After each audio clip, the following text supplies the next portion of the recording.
अधिकारवादी पूंजीवाद। तो मेरे विचार से आप समझ में आ गया होगा। तो इस प्रकार से एक अधिकारवादी पूंजीवाद की पद्धति विकसित हुई। अब हम यहां से आगे बढ़ते हैं इसी में।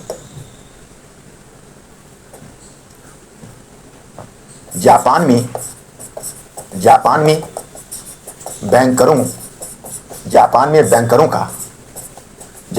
बैंकरों का एक समूह था।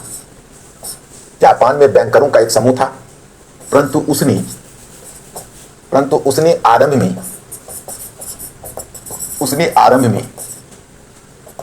उद्योगों में निवेश करने में रुचि नहीं दिखाई थी।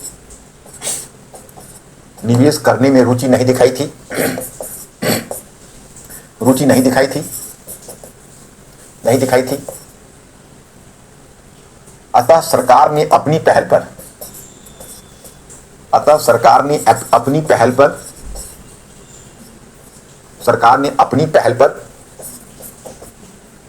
उद्योगों की स्थापना की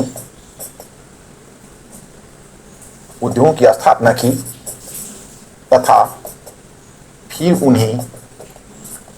फिर उन्हें सब्सिडी दर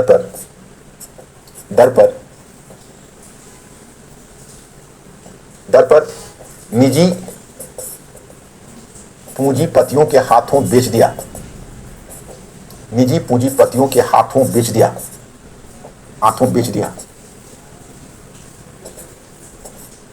इन उद्योगों के खरीदार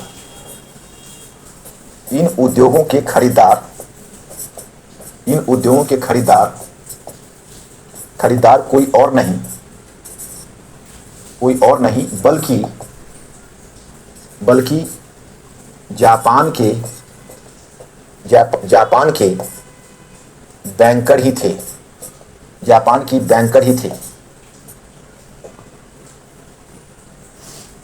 अतः जापान में कोई स्वतंत्र औद्योगिक वर्ग अस्तित्व में नहीं आया,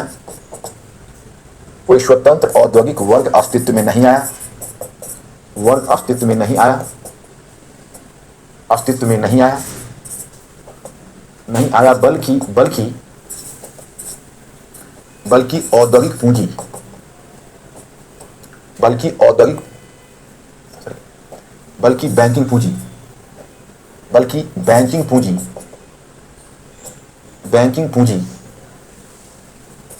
पूंजी का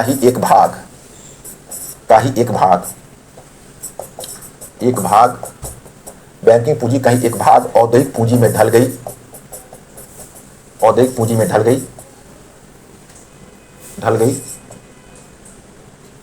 इसके परिणाम स्वरूप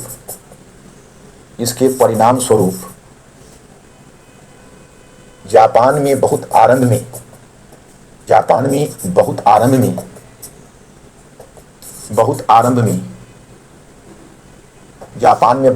में एकाधिकारवादी पूंजीवाद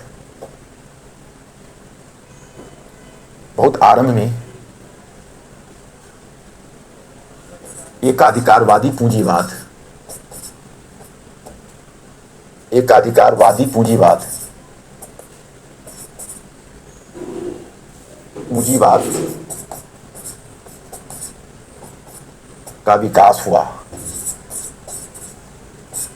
एकाधिकारवादी पूंजीवाद का विकास हुआ। एकाधिकारवादी पूंजीवाद का विकास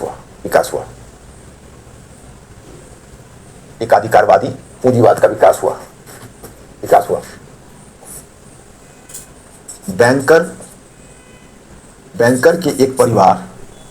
बैंकर के एक परिवार जैबात्सु परिवार के पास बैंकर के एक परिवार जैबात्सु परिवार के पास लगभग 34% बैंकिंग पूंजी थी।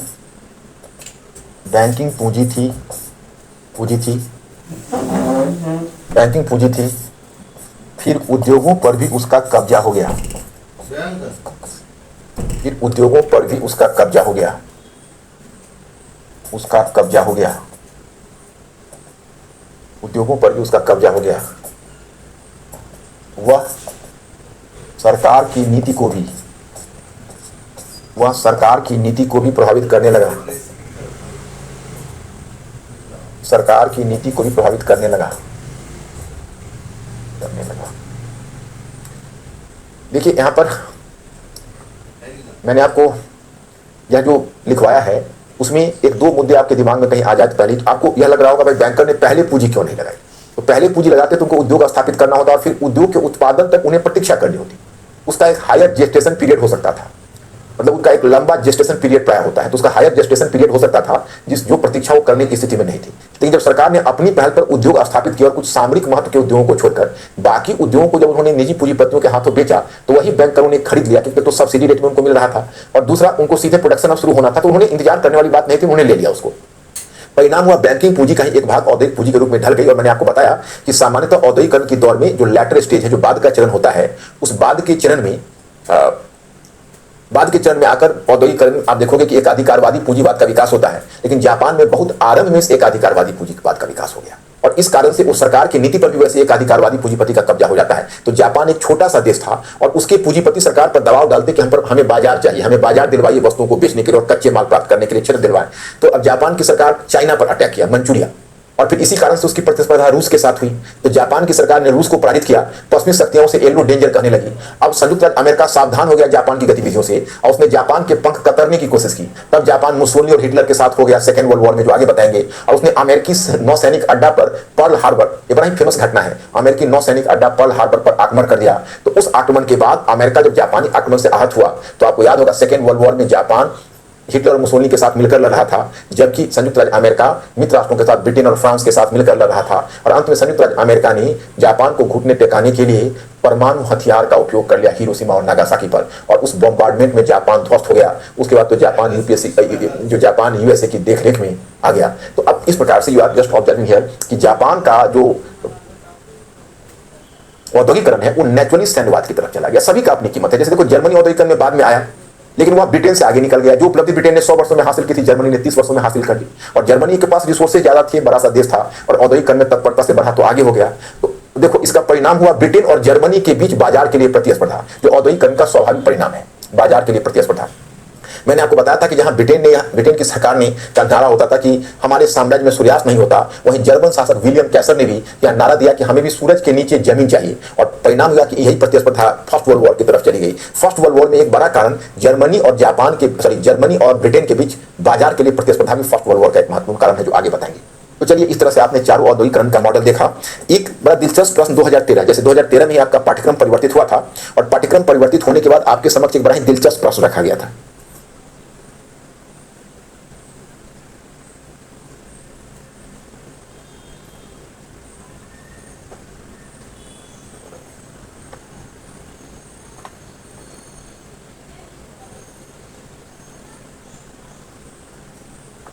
दो 2013 का क्वेश्चन था, जस्ट 1 मिनट। एक क्वेश्चन है 2013 में, जस्ट 1 मिनट।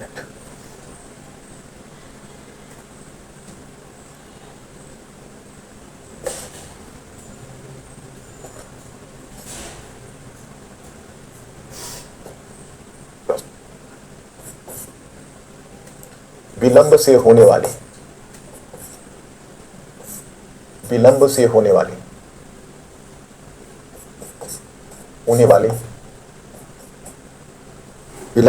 वाले जापानी औद्योगिक क्रांति, विलंब से होने वाली जापानी औद्योगिक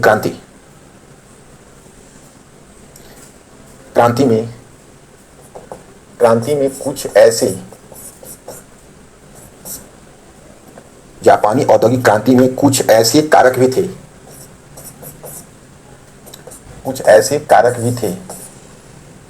थे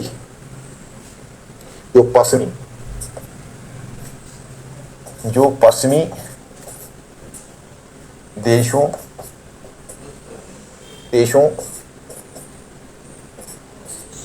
के अनुभव पश्चिमी देशों के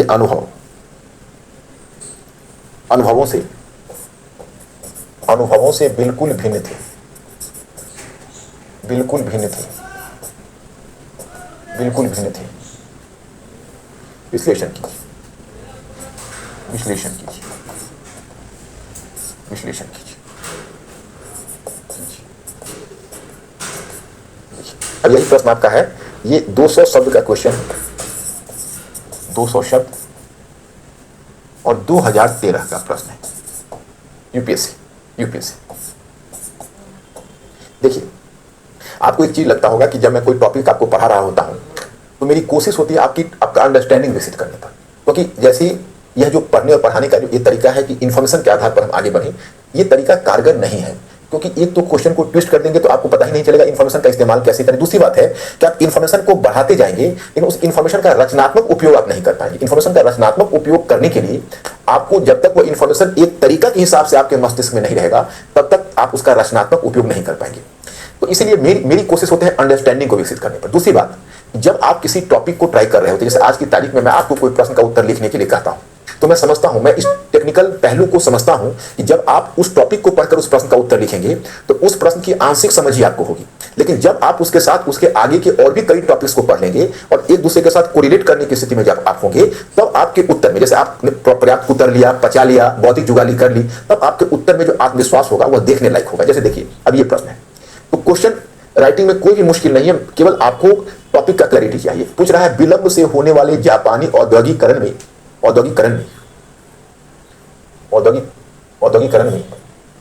में कुछ ऐसे कारक भी थे जो पश्चिमी देशों के अनुभवों से बिल्कुल भिन्न थे, विश्लेषण कीजिए। तो अब सबसे पहला मुद्दा आपको आपके सामने होगा स्टार्ट करने का, इस प्रश्न को स्टार्ट कैसे करें। तो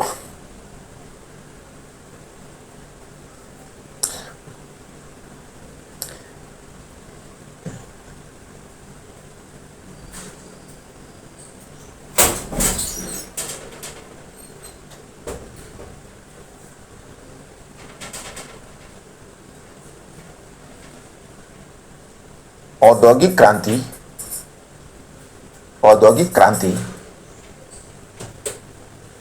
मूलतः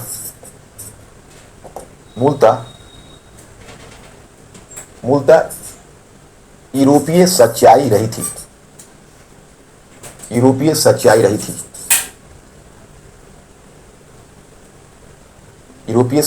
थी। जापान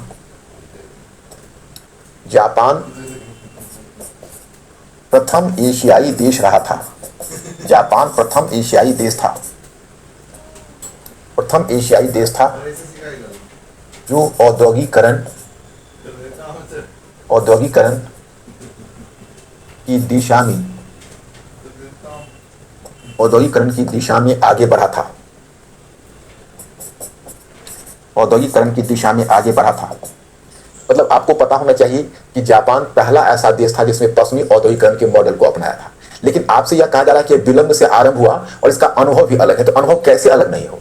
पश्चिमी देशों ने अगर औद्योगिकरण किया तो कच्चे माल कहीं और से लाया और पूंजी कहीं और से लूट कर संचय किया। जो एक उपनिवेश है वो औद्योगिकरण की दिशा में आगे बढ़ेगा तो उसका अनुभव तो अलग होगा। जापानी समाज तो अलग प्रकार का समाज है, सामंती समाज है। तो पश्चिमी यूरोप और ब्रिटेन में एक सशक्त मध्य वर्ग था जिसने औद्योगिकरण में पहल की। क्योंकि मध्य वर्ग ही इंटरप्रेन्योर क्लास कौन होता है? इंटरप्रेन्योरियल क्लास होता है मध्य वर्ग, मिडिल क्लास। वह पूंजी संचय करता है, पूंजी निवेश करने में रुचि रखता है। आप सामंतों और कुलीनों को, आप सामंत कुलीन समझने में तो कोई परेशानी नहीं, आप लोग तो समझ रहे हो। सामंतों और कुलीनों से अपेक्षा नहीं कर सकते कि वह पूंजी का संचय करेंगे और पूंजी का निवेश करेंगे, यह अपेक्षा नहीं कर सकते। लेकिन अब यहाँ पर स्वयं सामंतों के एक वर्ग जिसको डेमियो कहते हो, एक्स डेमियो या एक्स समुराय, जो सामंतों का ही एक समूह, जो डेमियो और समुराय, पूर्ण डेआई नहीं, समुराय वो छोटे सामंत पहल लिखी थी, पहली बात। दूसरी चीज कि चूंकि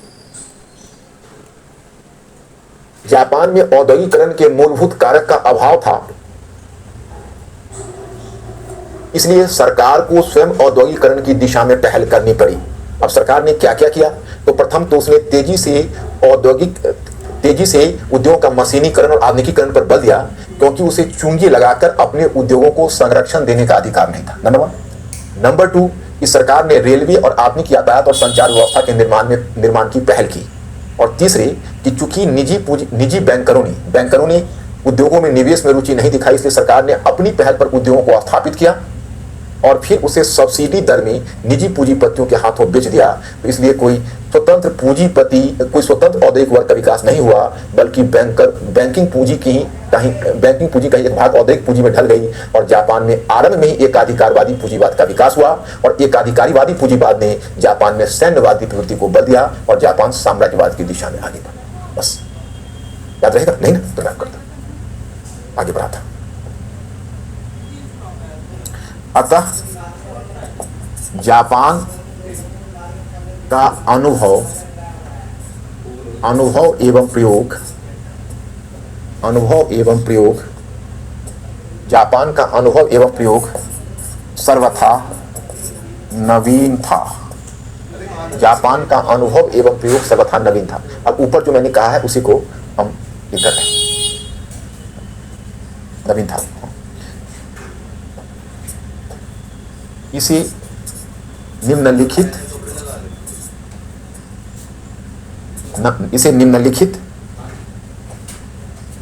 रूप में समझा जा सकता।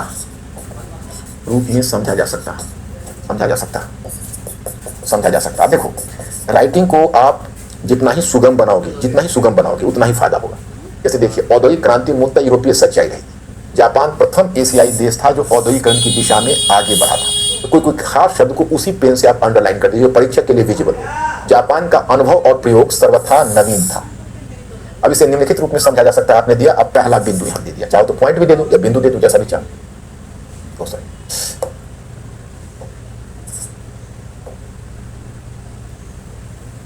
पहला बिंदु, ब्रिटेन एवं पश्चिमी यूरोप के विपरीत ब्रिटेन, ये 200 शब्द का क्वेश्चन है, तो उतना ही हम सब सीमा का देखें निर्वाह कैसे कर रहे हैं। भाषा को हम कोशिश करेंगे कि ज्यादा एनालिटिकल बने, जो कम शब्द में ज्यादा बातें कर सके। ब्रिटेन एवं पश्चिमी यूरोप के विपरीत जहां एक सशक्त मध्य वर्ग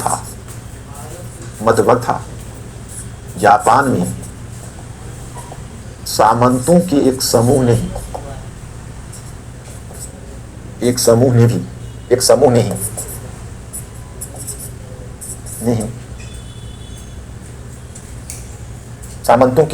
नहीं, अगर चाहो तो ब्रैकेट में दे सकते हो, डेम्यू एवं समुराई ने ही औद्योगिकरण की दिशा में पहल की।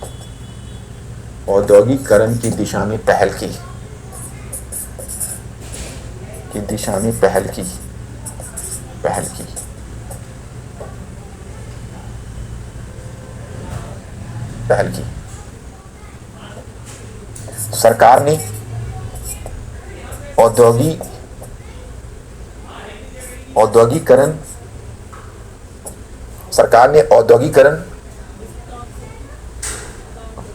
औद्योगिकरण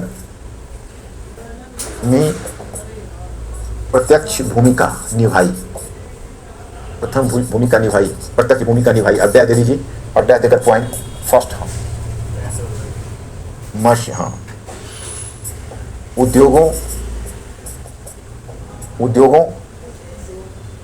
का तीव्रता से मशीनीकरण एवं आधुनिकीकरण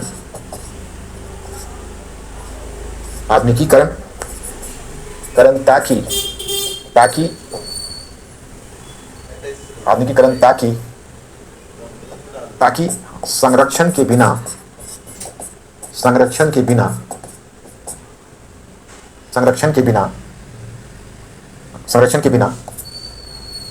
जापानी उत्पाद प्रतिस्पर्धी हो सके।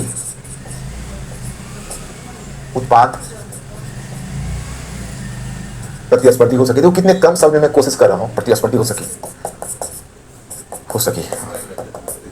रेलवे एवं आधुनिक यातायात का विकास। तीसरा, सरकार सरकार के द्वारा स्वयं उद्योगों को स्थापित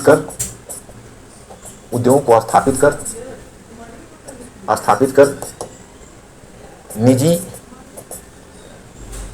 पूंजीपतियों के हाथों बेच दिया गया।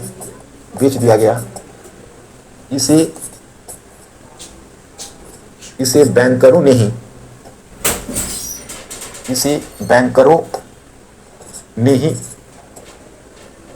ने ही खरीद लिया। अब जैसे जापानी उत्पाद प्रतिस्पर्धी हो सके, इसको अंडरलाइन कर लीजिए। रेलवे एवं आदमी की यातायात, इसको अंडरलाइन कर लीजिए। तीव्रता से मशीनीकरण और आधुनिकीकरण, इसको अंडरलाइन कर लीजिए। इसे बैंकरों ने ही खरीद लिया, पूंजीपतियों के हाथों बेच दिया और बैंकरों ने खरीद लिया, बैंकरों ने ही खरीद लिया। अतः बैंकिंग पूंजी का एक भाग औद्योगिक पूंजी में ढल गई।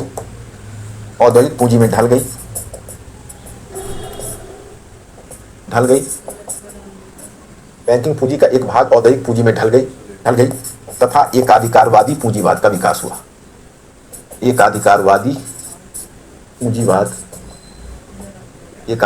पूंजीवाद का विकास हुआ।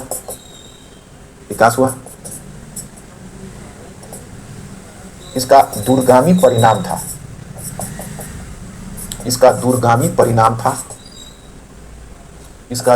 परिणाम था सैन्यवादी एवं साम्राज्यवादी प्रवृत्ति को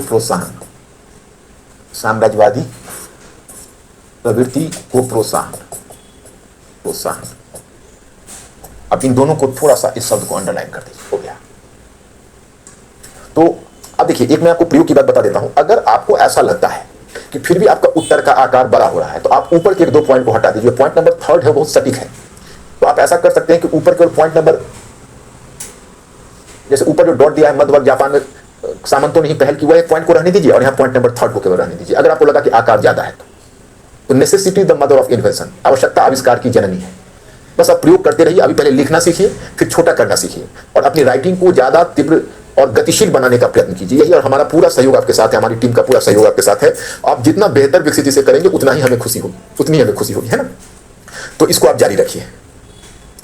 अब यहां पर ये चीज आपने देख लिया। अब मैं एक चीज लास्ट में मैं आपको बताना चाहता हूं कि देखो भाई, ये औद्योगिक क्रांति, जब आप औद्योगिक क्रांति की बात कहते हो, तो एक सतत क्रांति है। देखिए, ये सतत का मतलब ये हुआ कि यह निरंतर चल रहा है। ये सतत क्रांति है, मतलब ऐसा आप मानकर मत चलिए कि इस युग में औद्योगिक क्रांति, उस युग में औद्योगिक क्रांति हुई। औद्योगिक क्रांति एक सतत क्रांति है जो आज तक चल रही है। जैसे मैं उदाहरण बताता हूँ, जैसे प्रथम क्रांति थी, ये लगभग 1760 से शुरू होकर 1840 तक या 1820 तक कर सकते हो। 1820 तक का काल है। इसमें ब्रिटेन एवं पश्चिमी यूरोप है। पश्चिमी यूरोप। इसका आधार क्या है? वाष्प चालित इंजन और वाष्प चालित इंजन, सूती एवं रेशमी वस्त्र उद्योग। विशेषकर जो सूती वस्त्र उद्योग है, क्योंकि आपको मेरे मैटर में जगह मिला होगा, एरिक हॉब्सन का स्टेटमेंट है कि जो भी औद्योगिक क्रांति की बात करता है वो सूती वस्त्र की बात करता है। ब्रिटेन में जो औद्योगिक क्रांति का विकास हुआ था, रेशमी वस्त्र बाद में आया, इसको आप हटा भी सकते हो, तो आप केवल सूती वस्त्र कर दीजिए। सूती वस्त्र उद्योग तो भी चलेगा। सूती वस्त्र उद्योग और छोटे छोटे लोहे का उद्योग, लौह उद्योग, इस्पात नहीं, इस्पात बाद में बना है, लौह उद्योग, सूती वस्त्र उद्योग, लौह उद्योग और स्टीम इंजन, यही शुरू में आरंभ में आया है। फिर रेशमी वस्त्र का भी विकास हुआ है, ऊन उद्योग का भी विकास हुआ है, रेशमी वस्त्र उद्योग का विकास हुआ है और उससे मुख्य रूप से कपड़ा उद्योग ज्यादा पनप पाए। अब इसमें आप आते हो द्वितीय औद्योगिक क्रांति 1860 से शुरू होता है और लगभग 1914 मतलब प्रथम विश्व युद्ध तक। इसमें आप देखोगे इसकी विशेषता क्या है? तो इसकी विशेषता है रेलवे निर्माण,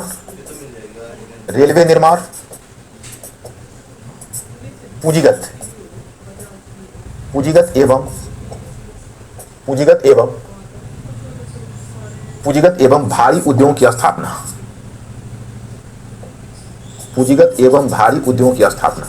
रेलवे निर्माण, पूंजीगत एवं भारी उद्योगों की स्थापना। भारी और पूंजीगत उद्योग का नाम सुना होगा आपने। पूंजीगत उद्योग क्या है? ये पूंजीगत उद्योग है, जैसे देखिए दो तरह के उद्योग होते हैं, आप लोग मेंटली अलर्ट रहना।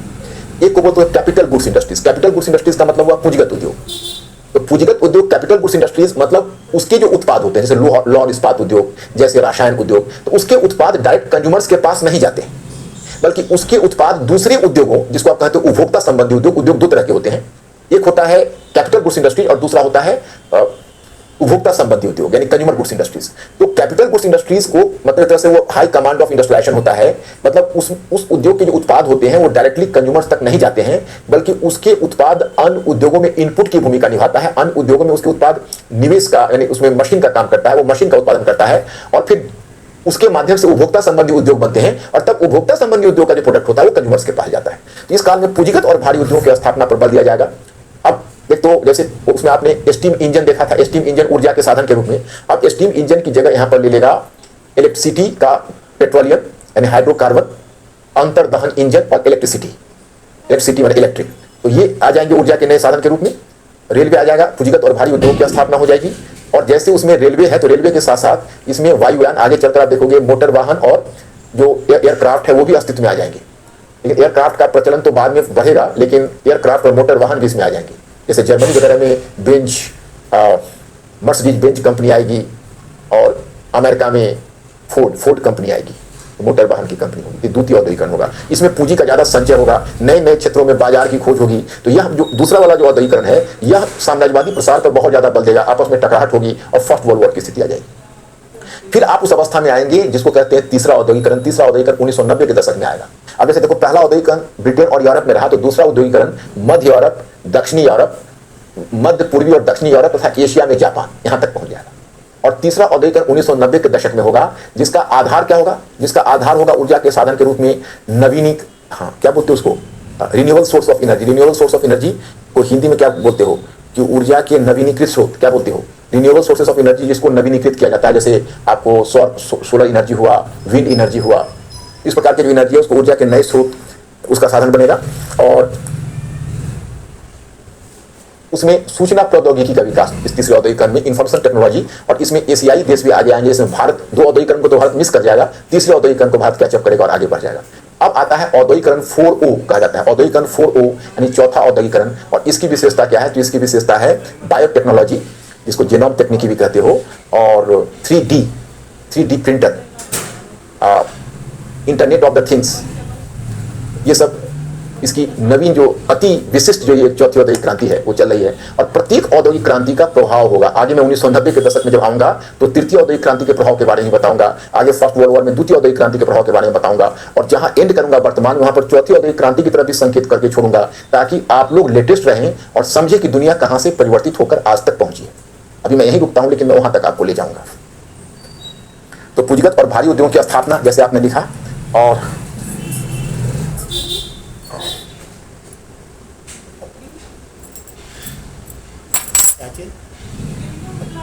अब ऊर्जा के स्रोत में ये था ना, इससे पकड़ के खेत किया हाइड्रोकार्बन, और वहां पर अगर स्टीम इंजन है तो यहाँ पर अंतर्दहन इंजन, इंटरनल कंबस्टन इंजन आप लोगों ने पढ़ा होगा, अंतर्दहन इंजन। तो इससे क्या होगा? मोटर उद्योग का विकास होगा। और फिर उसके बाद इलेक्ट्रिसिटी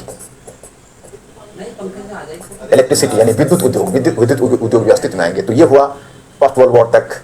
20वीं सदी के आरंभ में इंटरनल कंबस्टन इंजन में पहली बार इंटरनल कंबस्टन इंजन के आधार पर जहाज बनेगा 1911। उसमें चर्चिल होगा डिफेंस मिनिस्टर ब्रिटेन का, उस समय वो बनेगा। और तृतीय औद्योगिक क्रांति, हम तृतीय केवल कर देते हैं, तृतीय 1990 के दशक। रीजन वाइज में यहाँ पर जैसे आपने देखा, प्रथम में वो ब्रिटेन पश्चिमी यूरोप है, यहाँ पर है मध्य पूर्वी एवं दक्षिण यूरोप तथा एशिया में जापान। दूसरा औद्योगिकरण एशिया में जापान 1990 के दशक, और इसमें होगा एशिया, यूरोप, अमेरिका, एशिया, एशियाई देश, विशेषकर भारत इसमें आगे बढ़ेगा, और अफ्रीका के भी कुछ देश होंगे क्रिश्चियन।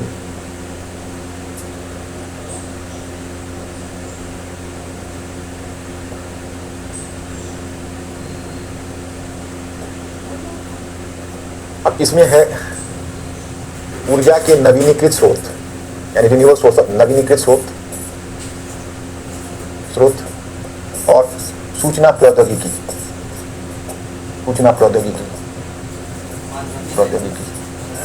ये हो गया तृतीय औद्योगिकरण।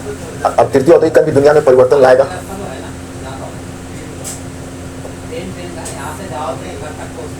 चतुर्थ को कहा जाता है 4O, औद्योगिकरण 4O इसका नाम दिया जाता है। इसमें ऊर्जा का वही नवीनीकृत स्रोत पर ही बल है, लेकिन इसमें है बायोटेक्नोलॉजी, यानी बायोटेक्नोलॉजी, नैनो टेक्नोलॉजी,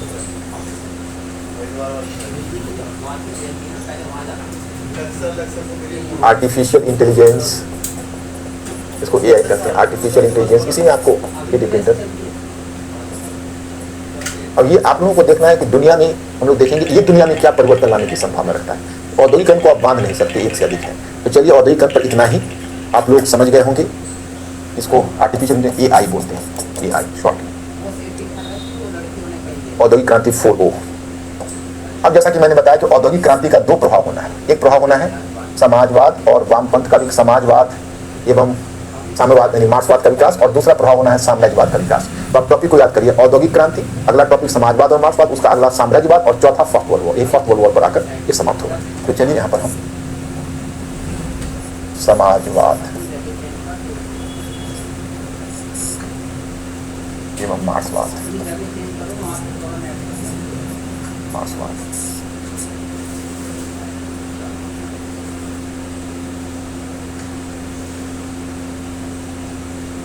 अब देखिए, जहां तक समानता की अवधारणा का प्रश्न है, तो समानता की अवधारणा पर तो आरंभ से ही बल दिया जाता रहा है।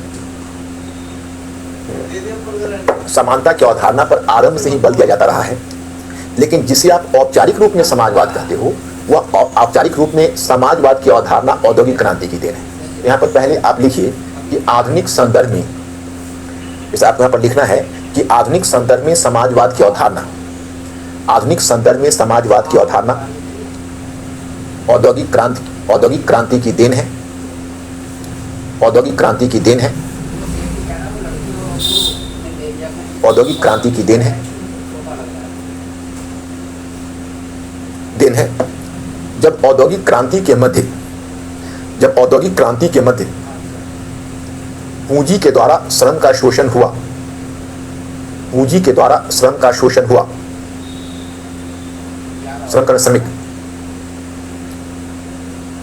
श्रम का शोषण हुआ, तो कुछ मध्यवर्गीय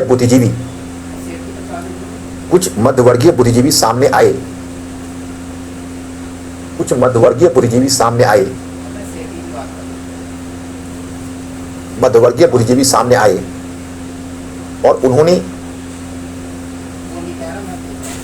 और उन्होंने श्रमिकों की समस्या को उठाया। कुछ मध्यवर्गीय बुद्धिजीवी सामने आए और उन्होंने श्रमिकों की समस्या को उठाया। इनकी पहचान आरंभिक समाजवादी चिंतक के रूप में, इनकी पहचान आरंभिक समाजवादी चिंतक के रूप में, इनकी पहचान आरंभिक समाजवादी चिंतक के रूप में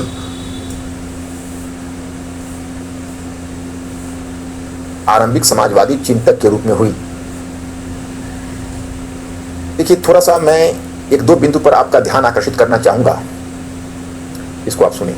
जैसे आपने मेरे मैट्रिक जो मैंने पेज दिया है, वह पेज आपने अच्छे ढंग से पढ़ा होगा। मेरा विश्वास है कि वह पेज आपने अच्छे ढंग से पढ़ा होगा। तो जब आपने वह पेज पढ़ा है, उसमें आपको यह समझ में आ रहा होगा पेज पढ़ने के बाद। हो सकता है पीछे की चीज आप भूल रहे हो, और मुझे इसके लिए कोई शिकायत भी नहीं है, क्योंकि कई बार क्या होता है कि लोग जब किसी चीज को पहली बार पढ़ते हैं या एक बार पढ़ के रखोगे तो चीज़ों को भूलोगे। जितनी तेजी से आप उनको याद रखने की कोशिश करोगे, उतनी तेजी से ही भूलते भी। तो मुझे इसके लिए कोई शिकायत आपसे नहीं है। लेकिन मैंने उदारवाद और राष्ट्रवाद आपको पढ़ाया था, तो कोई अगर आपसे पूछे उदारवादी चिंतन का क्या मतलब है, तो आप केवल एक शब्द ध्यान रखना, जो मध्यवर्गीय विश्व दृष्टि, जो मध्यवर्गीय मिडिल क्लास वर्ल्ड व्यू है, वही उदारवाद है। जो संवैधान, जो वो जब भी बात करेगा तो संवैधानिक सरकार की बात करेगा, राजनीतिक क्षेत्र में कि भाई हमें प्रतिनिधित्व चाहिए, वह आर्थिक क्षेत्र में मुक्त अर्थव्यवस्था की बात करेगा, सामाजिक क्षेत्र में व्यक्ति स्वतंत्रता की बात करेगा। तो मैं आपको यह कहना चाहता कि अगर मैं आपसे यह पूछूं कि उदारवादी और आरंभिक समाजवादियों में आपको समानता दिख रही है? बिल्कुल दिख रही है। दोनों मध्यवर्गीय बुद्धिजीवी हैं, दोनों में से कोई क्रांति नहीं चाहता है। आरंभिक समाजवादी भी चाहते हैं उदारवादी की तरह हम शांतिपूर्ण ढंग से परिवर्तन लाएं, संसदीय राजनीति समझते हो कि प्रजातांत्रिक संस्थाओं के माध्यम से हम सुधार लाएं, वो क्रांति से परहेज करते हैं। यहाँ तो दोनों की समानता है, और समानता एक बिंदु पर है। जो उदारवादी है वह पूंजी के यानी वो पूंजीपति के हित के संदर्भ में सोचते हैं, और जो आरंभिक समाजवादी है वो मजदूरों के दर्द से पीड़ित है, वो मजदूरों के लिए दर्द रख रहे हैं, सोचते हैं मजदूरों की दशा में सुधार। फिर एक और भी बात है, और एक इससे भी बड़ा अंतर है। जो उदारवादी, अगर मैं आपसे यह पूछूं कि उदारवादी किस तरह की सरकार चाहते हैं, उदारवादी बिग गवर्नमेंट चाहते हैं या उदारवादी स्मॉल गवर्नमेंट चाहते हैं, जैसे मिनिमल गवर्नमेंट चाहते हैं या मैक्सिमल गवर्नमेंट चाहते हैं। मिनिमल गवर्नमेंट और मैक्सिमल गवर्नमेंट का अंतर समझ रहे हो? मिनिमल गवर्नमेंट का मतलब हुआ कि सरकार की शक्ति सीमित हो और सरकार को आर्थिक मामले में, औद्योगिकरण के मामले में कम से कम हस्तक्षेप करना चाहिए, कम से कम टैक्स देना चाहिए, और सरकार का दायित्व केवल कानून व्यवस्था की रक्षा के लिए होना चाहिए, आर्थिक और सामाजिक मामले में सरकार को हस्तक्षेप नहीं करना चाहिए। तो जो चाहता है सरकार की शक्ति सीमित हो, उदारवादी चिंतक चाहते हैं सरकार की शक्ति सीमित हो, यानी मिनिमल गवर्नमेंट।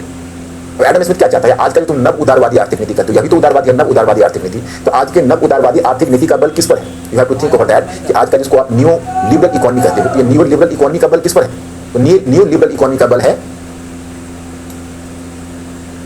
मिनिमल गवर्नमेंट पर, कि सरकार का दायित्व सीमित हो, सरकार का दायित्व ज्यादा नहीं हो। लेकिन समाजवादी चाहते हैं कि नहीं, सरकार निष्पक्ष ना रहे, वो लेसेज फेयर स्टेट नहीं चाहता है, वो मुक्त अर्थव्यवस्था नहीं चाहता, वो चाहता है कि सरकार अपनी तरफ से मजदूरों की रक्षा के लिए पहल करे। तो है तो ये भी आरंभिक समाजवादी भी मध्यवर्गीय बुद्धिजीवी ही है, लेकिन उदारवादियों से उनका दृष्टिकोण इस रूप में अलग हो जाता है कि वो श्रमिकों से सहानुभूति रखते हैं और चाहते हैं राज्य की शक्ति में वृद्धि की जाए और राज्य के द्वारा श्रमिकों की रक्षा के लिए प्रयत्न किया जाए। मेरा विश्वास है स्टूडेंट्स कि आप लोग इस बात को समझ गए होंगे। अगर कहीं भी आपको कोई व्यवधान रह गया हो तो आप हमसे क्वेश्चन के फॉर्म में पूछ लेना। ओके, तो अब ये हुआ। अब यहाँ पर मैं डायग्राम बनाता हूँ। ये समाजवाद,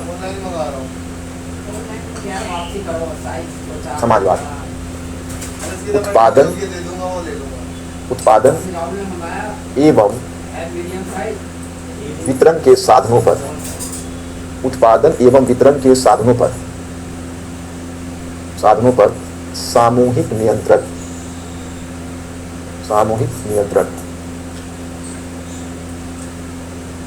उत्पादन और वितरण का साधन समाजवाद कहता है, उस पर सामूहिक नियंत्रण।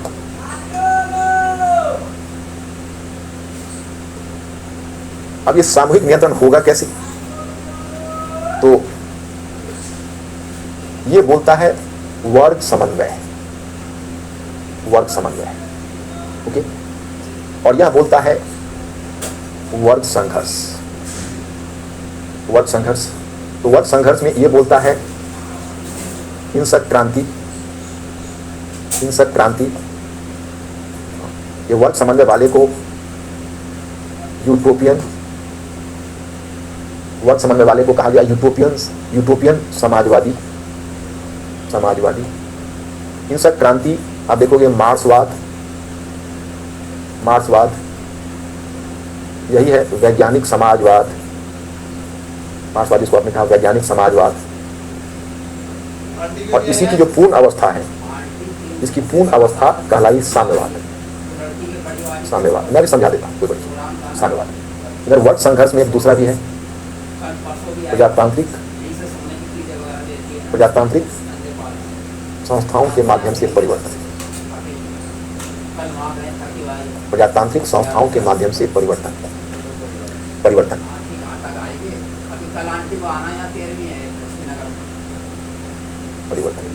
ये कहलाए वैज्ञानिक समाजवाद।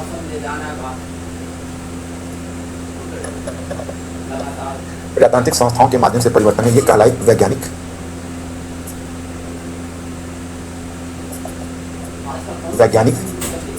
समाजवाद। मैं इसको समझाता हूँ, 1 मिनट का मैं जस्ट लिख आ रहा हूँ, 1 मिनट, 1 मिनट मैं जस्ट कर लेता हूँ।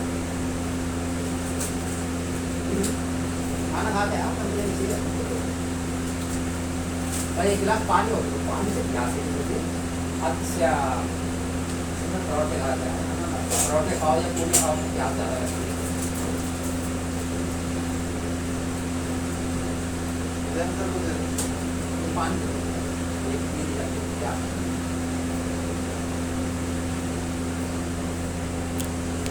नितांत और वैज्ञानिक था। वो मानते थे वर्ग समन्वय के माध्यम से, राजी खुशी से, प्यार मोहब्बत से, पूंजीपतियों और श्रमिकों के बीच परस्पर विश्वास पैदा करके, पूंजीपतियों के मन में करुणा का भाव पैदा करके, और फिर हमें सुधार समाजवाद की दिशा में परिवर्तन लाना है। वे कहलाए आरंभिक समाजवादी। और आरंभिक समाजवादी के लिए जो टर्म आता है वो टर्म क्या है पता है? यूटोपियन। यूटोपियन का मतलब है काल्पनिक अथवा आदर्शवादी। मतलब वे अत्यधिक काल्पनिक थे या आदर्शवादी थे। यूटोपियन शब्द यहाँ अब देखो, यह यूटोपियन शब्द कहाँ से आया है उस शब्द से आप घबराना मत। एक्चुअली 16वीं सदी का एक ब्रिटिश लेखक था। 16वीं सदी में एक ब्रिटिश लेखक था जिसका नाम था sir Thomas More. Sir Thomas More ने एक रचना लिखी थी जिस रचना का नाम था यूटोपिया। रचना का नाम था यूटोपिया। यूटोपिया में उसने एक ऐसे आदर्श समाज की परिकल्पना की थी। एक ऐसे आदर्श का मतलब जो व्यवहार में संभव नहीं है, सुनने में तो अच्छा लगता है परंतु काल्पनिक है। एक ऐसे आदर्श समाज की परिकल्पना की जिसमें परस्पर कोई विभाजन नहीं है, लोगों के बीच बिल्कुल ही संपत्ति का न्यायपूर्ण वितरण है, किसी के पास निजी संपत्ति है ही नहीं, सभी मिलजुल कर उत्पादन करते हैं और सुख के साथ जीते हैं, आपस में कोई तनाव नहीं है, कोई दुख नहीं है, कोई संघर्ष नहीं है। इस तरह की बात सुनने में, इसलिए ऐसे काल्पनिक समाज के लिए शब्द आ गया यूटोपिया। और क्योंकि यूटोपिया उस कृति का नाम है तो इस प्रकार के काल्पनिक और आदर्शवादी के लिए एक मुहावरा चल निकला यूटोपियन। तो आप यूटोपियन शब्द अगर ना याद रहे तो जहां आप मेरा लेक्चर सुन रहे हो नीचे कॉपी में लिख डालो, यूटोपियन का मतलब है अत्यधिक आदर्शवादी अथवा काल्पनिक। यूटोपियन का मतलब हुआ जो अत्यधिक आदर्शवादी है या काल्पनिक है, दैट इज कॉल्ड यूटोपियन। तो मेरे विचार में यहां तक तो आपकी समझ में आ गया होगा। अब इधर देखिए, जैसे आपने वहां देखा वो अत्यधिक आदर्शवादी या काल्पनिक है, तो ये हुआ वर्ग समन्वय के आधार पर जो व्यवस्था है उसको यूटोपियन या अत्यधिक आदर्शवादी या काल्पनिक कहते हैं। दूसरा है वर्ग संघर्ष। तो यह एक वर्ग समन्वय को मानकर चलता है, दूसरा वर्ग संघर्ष को मानकर चलेगा। परंतु ध्यान रखिए, वर्ग संघर्ष वाले में भी दो कैटेगरी है। एक है कार्ल मार्क्स जिसकी चर्चा मैं आगे करूंगा। वो कहेगा हिंसक क्रांति के माध्यम से बलपूर्वक सत्ता पर कब्जा करो, फिर निजी संपत्ति को मिटा दो और समाजवादी रूपांतरण को स्थापित कर दो। तो जो इस प्रकार के वर्ग संघर्ष की बात करते हैं, हिंसक क्रांति के माध्यम से परिवर्तन लाना चाहते हैं, वह है कार्ल मार्क्स और उसकी विचारधारा को कहा गया वैज्ञानिक समाजवाद। जैसे यह यूटोपियन समाजवाद कहलाया, यह है वैज्ञानिक समाजवाद कार्ल मार्क्स का। लेकिन ध्यान रहे, आप लोग मेंटली अलर्ट हो ना, वर्ग संघर्ष में दो कैटेगरी है। एक कैटेगरी हिंसक क्रांति की बात करता है, दूसरा कैटेगरी वर्ग संघर्ष में तो विश्वास करता है कि हाँ, जैसे अब गांधी है तो वर्ग समन्वयवादी है, वो मानते हैं, उनका ट्रस्टीशिप सिद्धांत है कि मिलजुल कर प्यार मोहब्बत से परिवर्तन आए। लियो टॉल्स्टॉय है वो उसी प्रकार के चिंतक है। जॉन रस्किन है या फिर आप कहोगे इमर्सन है। इस प्रकार के जो चिंतक है वो प्राय काल्पनिक है, सॉरी वो आदर्शवादी समाधान देते हैं कि प्यार मोहब्बत से परिवर्तन आ जाए, आपसी विश्वास के सहारे एक दूसरे के प्रति करुणा का भाव जगाकर। लेकिन ये वर्ग समन्वय की बात करते हैं। परंतु दूसरी तरह का चिंतक ऐसे भी हैं जो हिंसक क्रांति को तो नापसंद करते हैं परंतु वर्ग समन्वय को भी नापसंद करते हैं। वो कहते हैं नहीं, प्यार से लोग अपना हक नहीं छोड़ेंगे, उन्हें छोड़ने के लिए विवश करना होगा। तो कैसे छोड़ने के लिए विवश किया जाए? तो कार्ल मार्क्स कहता है कि उसको हम बलपूर्वक सत्ता पर कब्जा करके उनको दबाकर हिंसक क्रांति करके मजदूरों को सत्ता प्राप्त करें। ये कहते हैं हिंसक क्रांति के माध्यम से नहीं, प्रजातांत्रिक संस्था के माध्यम से चुनाव लड़िए, सरकार बनाइए और कानून बनाकर, और तब संपत्ति वालों से संपत्ति अतिरिक्त संपत्ति लेकर निर्धनों को दीजिए और इस तरह से आप समाजवादी विचारधारा को लागू करिए, परंतु प्रजातांत्रिक संस्थाओं के माध्यम से। मार्क्स ऐसे समाजवादी को, जो प्रजातांत्रिक समाजवादी जिसे कहते हो, उसे वो मानता है बुर्जुआ, मानता है यह भी पूंजीपति का षड्यंत्र है। लोगों का ध्यान क्रांति से हटाने के लिए पूंजीपति इस तरह का नारा दे रहे हैं, परंतु सच्चाई यह है कि इस तरह का आदर्श समाज व्यवहार में संभव नहीं है और व्यवहार में यह कभी हो ही नहीं सकता कि लोग अपना हक छोड़ दें। या सरकार में भी उनका यह कहना है कि सरकार भी तो वही चुनती है जो पूंजीपति वर्ग है, तो सरकार काहे को निजी संपत्ति छीनेगी? जैसे पंडित जवाहरलाल नेहरू है, या ये आपको ये जो ऑक्सफोर्ड में है, वो जैसे बहुत अच्छा प्ले राइटर है, उनका नाम है जिन्होंने सीजर क्लियोपात्रा लिखा हुआ है, जॉर्ज बर्नार्ड शॉ। ये सब इसी प्रजातांत्रिक समाजवादी में है। और ऑक्सफोर्ड ग्रुप है वो भी प्रजातांत्रिक समाजवादी में है। डेमोक्रेटिक फेबियनवादी आपने नाम सुना होगा, फेबियनवादी प्रजातांत्रिक समाजवादी में ही है। इस तरह से कैटेगराइजेशन है। अब आपके सामने दो शब्द और हैं जो मैं क्लियर करने जा रहा हूं, आप लोग मेंटली अलर्ट करना। एक आप लोग के मन में आता है कम्युनिज्म या साम्यवाद। ओके, तो मैं आपको बताता हूं। देखिए, कम्युनिज्म शब्द आया है कम्यून शब्द से। कम्यून ये शब्द कहाँ आया? तो सबसे पहले जो फ्रांस की क्रांति हुई थी तो पेरिस में मजदूरों का, पेरिस में कारीगर और किसानों ने मिलकर अपना एक संगठन बनाया था जिसमें निम्न वर्ग का संगठन था जिसे कम्यून कहा गया। और इसी कम्यून से शब्द आया है कम्युनिज्म। ओके, जो कहीं ना कहीं समानता की बात करता है, मतलब समतामूलक समाज की परिकल्पना कम्युनिज्म करता है। तो मार्क्स की जो विचारधारा के आधार पर क्रांति होनी है उसको आप मार्क्सिज्म कहते हो। और आगे आप देखोगे मार्क्स ने क्रांति के 3 चरण निर्धारित किए थे। प्रथम चरण उसने कहा है प्रत्यक्ष कार्रवाई। दूसरा चरण उसने कहा है कि प्रत्यक्ष कार्रवाई करके सर्वहारा वर्ग अपने हाथ में पहले सत्ता ग्रहण करेगा, और जब सर्वहारा वर्ग एक बार अपने हाथ में सत्ता लेगा तो वो फिर क्या करेगा कि बुर्जुआ वर्ग जो मिडिल क्लास है उस बुर्जुआ वर्ग को मिटा देगा, और बुर्जुआ वर्ग को मिटाकर वो प्राइवेट प्रॉपर्टी को मिटाकर उसका भी सर्वहाराकरण कर देगा। इस प्रकार से द्वितीय चरण में वो क्रांति का निर्यात करेगा ताकि अन्य क्षेत्रों में भी सर्वहारा क्रांति हो जाए। तो पूरी दुनिया में अब एक ही वर्ग रह जाएगा सर्वहारा वर्ग, और एक ही राज्य रह जाएगा सर्वहारा राज्य। तो अब राज्य की जरूरत ही नहीं रह जाएगी, क्योंकि राज्य तो एक अनावश्यक बुराई, राज्य तो एक आवश्यक बुराई है। हमने राज्य को उसी समय तक बनाकर रखना है जब तक बुर्जुआ वर्ग समाप्त ना हो जाए। लेकिन फिर अब राज्य की जरूरत नहीं रह जाएगी, तो राज्य स्वयं विदर अवय हो जाएगा, राज्य स्वयं समाप्त हो जाएगा, और पूरी दुनिया में एक ही राज्य होगा सर्वहारा का राज्य, और एक ही वर्ग होगा सर्वहारा वर्ग। देखो, मार्क्स बुर्जुआ कहता है पूंजीपति वर्ग अथवा मध्य वर्ग, और सर्वहारा कहता है औद्योगिक श्रमिक वर्ग को। ध्यान रहे, मार्क्स किसानों को सर्वहारा नहीं कहता है। सर्वहारा को अंग्रेजी में प्रोलेटेरिएट कहते हैं, और मार्क्स प्रोलेटेरिएट या सर्वहारा उसे कहता है जिसके पास अपनी कोई निजी संपत्ति नहीं। अगर उसके पास निजी संपत्ति होगी तब तो सर्वहारा रह ही नहीं जाएगा, तब तो वह बुर्जुआ रहेगा।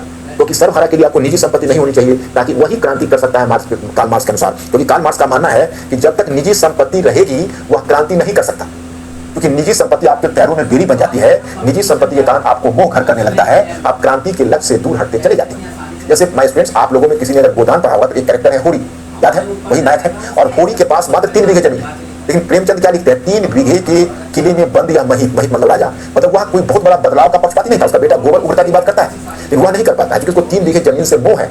उसकी पत्नी धनिया कहती है कि मजदूरी करोगी, महतो नहीं कहते, मजदूरी करोगे महतो नहीं कहती में कहीं ना कहीं वह एक तरह से अपने निजी संपत्ति से चिपका हुआ है। और आप देखिए वह उपन्यास नाटकीय ढंग से समाप्त होता है अंत में, जब पत्थर तोड़ते हुए मजदूर के रूप में होरी की मृत्यु होती है। मतलब उसने शुरू किया था किसान के रूप में, अंत में मजदूर बनकर मरा है, वो आगे क्रांति की संभावना लिए हुए है, क्रांति की संभावना लिए हुए है। इसीलिए किसी लेखक ने उस पर लिखा भी है कि गोदान वर्तमान जीवन की गाथा ही नहीं, भावी जीवन की प्रसव पीड़ा भी है, यानी भविष्य में एक क्रांति होनी है और यह क्रांति किस प्रकार से घटित होगी। तो मैं यहाँ पर आपको बताना चाहता कि इस प्रकार से मतलब अब आ जाइए, तो मैं ये कहा था कि क्रांति का जो तीसरा चरण वर्गविहीन और राज्यविहीन समाज है, साम्यवाद। जैसे जब समाज जब मार्क्सवाद अपनी पूर्णता को प्राप्त कर लेगा तीसरे चरण में, तो उसको साम्यवाद की अवस्था कही गई, कम्युनिज्म। लेकिन मैं स्टूडेंट, क्रांति का तीसरा चरण तो कभी आया ही नहीं, क्रांति दूसरे चरण में ही रह गया। वर्गविहीन और राज्यविहीन समाज तो सिर्फ कार्ल मार्क्स का यूटोपिया बनकर रह गया। तो अब इस दूसरे चरण के लिए, जिसके लिए आप मार्क्सवाद शब्द का प्रयोग करते हो, उसी चरण के लिए अब साम्यवाद शब्द का उपयोग होगा। आई थिंक तो ये हो गया साम्यवाद। तो आज मार्क्सवाद के पर्यायवाची के रूप में आप उसका प्रयोग कर लेते हैं। अब एक शब्द आता है वामपंथ। तो वामपंथ जो उग्र परिवर्तन और सुधार की बात जो पार्टी करती है उसको वामपंथी कहते हो। प्रायः मार्क्सवादी पार्टी को या उग्र समाजवादी को वामपंथी कहा जाता है। यह वामपंथ कहाँ से आया है, मैं शायद मैं संभवतः आपको बता चुका हूँ कि फ्रांस की क्रांति के मध्य जैकोबियन शासन, आपको याद होगा, उससे पहले जो फ्रांस का विधानमंडल था, उस विधानमंडल में जैसे मैं जहाँ खड़ा हूँ, आप कल्पना करिए स्पीकर की सीट है, तो उसके बाएं मतलब स्पीकर के बाएं भाग में, मतलब उस सदन के बाएं पार्ट में, एक ही सदन है वहाँ विधानमंडल में, तो उसके बाएं भाग में जो मेंबर्स बैठे हुए थे वो जीरोनविस्ट और जैकोबियन थे, तो उप सुधार और परिवर्तन की बात कर रहे थे। और दाएं भाग में जो बैठे हुए थे वो राजा के पक्षधर थे, तो राजा की शक्ति को पुनर्स्थापित करना चाहते थे और पुरानी व्यवस्था को बहाल करना चाहते थे। तो चूंकि वो बाएं भाग में बैठे हुए थे तो उनको वामपंथी कहा गया, और वो दाएं भाग में बैठे हुए थे तो उन्हें दक्षिणपंथी कहा गया। और वामपंथी का मतलब लगाया गया जो उप सुधार और परिवर्तन की बात कर रहा हो वह वामपंथी है, और जो सुधार और परिवर्तन का विरोध कर रहा हो परंपरावादी है वो दक्षिणपंथी। ये नितांत संयोग है। अगर दोनों उल्टा बैठे होते तो वामपंथी और दक्षिणपंथी शब्द का अर्थ आज कुछ और निकाला जाता। मेरे विचार में आप लोग समझ गए। तो चलिए पहले मैं आपको थोड़ा सा इनसे अवगत कराऊं। लिखिएगा, आरंभिक समाजवादी। आरंभिक समाजवादी देखिए, आरंभिक समाजवादियों में अधिकांश चिंतक फ्रांसीसी चिंतक थे। आरंभिक समाजवादियों में अधिकांश चिंतक फ्रांसीसी चिंतक थे।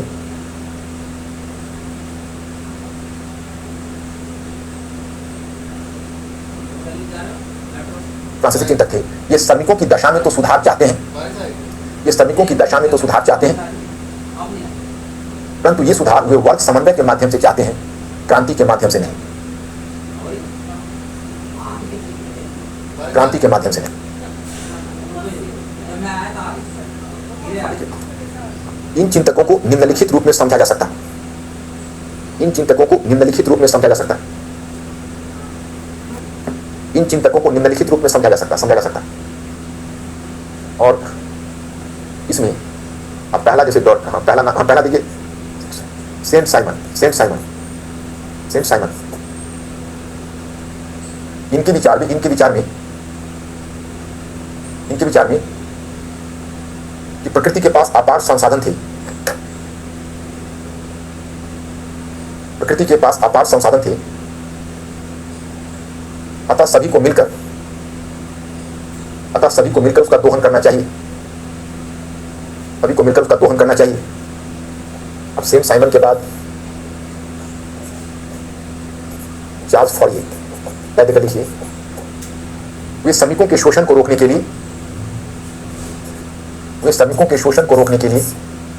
सहकारी खेती, श्रमिकों का शोषण को रोकने के लिए सहकारी खेती पर बल देते, श्रमिकों का शोषण रोकने के लिए सहकारी खेती पर बल देते। देखिए, रॉबर्ट ओवन कहते कर लिखिए, एक ब्रिटिश चिंतक थे, एक ब्रिटिश चिंतक थे तथा स्वयं उद्योगपति भी थे। इन्होंने यह घोषित किया कि संतुष्ट श्रमिक ही वास्तविक श्रमिक है, संतुष्ट श्रमिक ही वास्तविक श्रमिक है। मतलब इसका ये मानना था, इसका ये कहना था कि श्रमिकों को अगर आप उचित तनख्वाह दोगे, अगर उनको उचित सुविधा दोगे, इससे उसका उत्पादन कम नहीं होगा, इससे आपका मुनाफा कम नहीं होगा बल्कि मुनाफा बढ़ेगा। और ऐसा प्रयोग इसने स्वयं भी अपने उद्योग में किया था। इसमें लिखिएगा, इसने ब्रिटिश सरकार पर भी सुधार के लिए दबाव डाला, इसने ब्रिटिश सरकार पर भी सुधार के लिए दबाव डाला, तो आप सरकार पर भी सुधार के लिए दबाव डाला। नीचे ब्रेक देकर लिखिए, लुई ब्लान, लुई ब्लान देकर लिखिए, यह एक फ्रांसीसी चिंतक एवं राजनीतिक नेता था। इसे हम यूटोपियन तो मैं आपको इसे हम यूटोपियन चिंतक की श्रेणी में नहीं रख सकते। इसे हम यूटोपियन चिंतक की श्रेणी में नहीं रख सकते। इसे हम यूटोपियन चिंतक की श्रेणी में नहीं रख सकते, क्योंकि इसे हम यूटोपियन चिंतक की श्रेणी में नहीं रख सकते क्योंकि इसका दृष्टिकोण बहुत हद तक व्यावहारिक था।